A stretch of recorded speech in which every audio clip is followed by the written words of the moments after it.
Bonjour à tous. Que le Seigneur nous bénisse et soit avec chacun de nous. Merci pour votre fidélité. Et j'aimerais ce matin vous partager la parabole de Jésus, le bon berger. En vérité, je vous le dis, celui qui n'entre pas dans l'enclos des brebis, mais par la porte, mais s'y introduit par un autre endroit, est un voleur et un brigand. Mais celui qui entre par la porte est le berger des brebis. Le gardien lui ouvre et les brebis écoutent sa voix.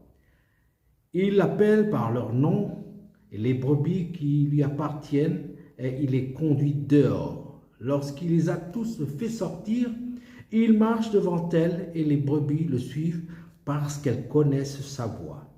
Elles ne suivront pas un étranger, mais elles fuiront au contraire loin de lui parce qu'elles ne connaissent pas la voix des étrangers. Jésus leur dit cette parabole, mais ils ne comprirent pas de quoi il parlait. Que le Seigneur bénisse sa parole. J'aimerais vous raconter une expérience que j'ai vécue dans la région de Vaud lorsque j'étais pasteur. J'avais un vieux paroissien, un vieux que je respecte beaucoup et que j'apprécie sa foi. C'est un vieux éleveur. Il avait un petit troupeau de bétail. Un jour, j'ai eu l'occasion de l'accompagner et arrivé là-haut, nous sommes arrivés, les bêtes étaient un peu éparpillées ça et là, dans les broussailles, un peu partout. Et il n'avait pas besoin de forcer de les appeler. Il les a appelés tout doucement. Pas par leur nom, mais par des petits appels. Et calmement, sans crier. Et vous voyez, les bêtes, ils arrivaient un par un. Ils venaient vers lui.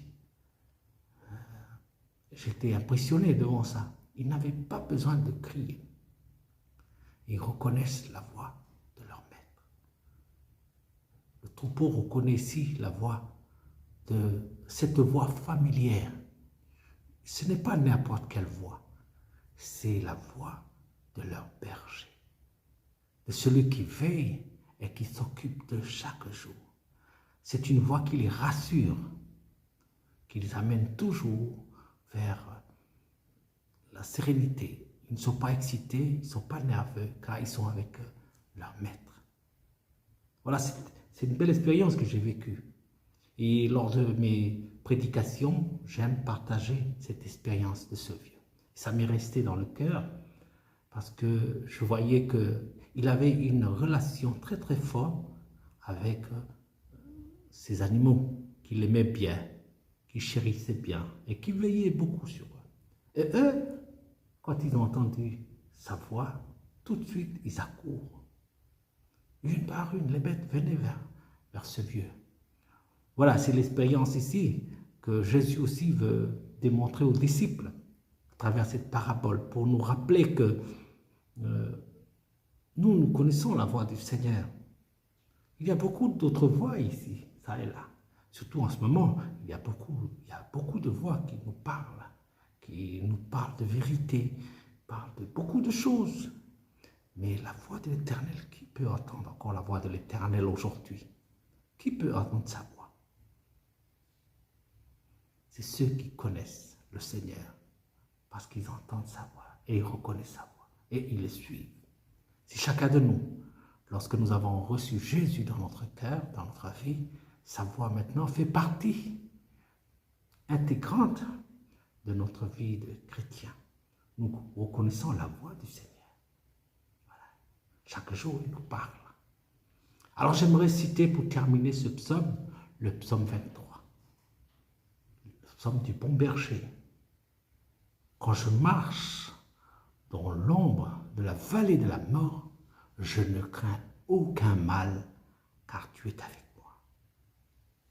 Et chaque jour, tu m'emmènes toujours vers les pâturages, près des eaux paisibles.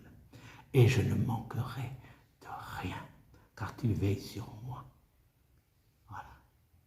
Oh, ta houlette et ton bâton, voilà qui me rassure.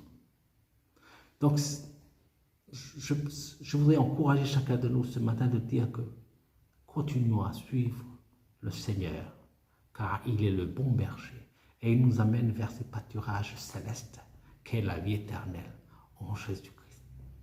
Que le Seigneur nous bénisse et soit avec chacun de nous pour cette semaine. Amen.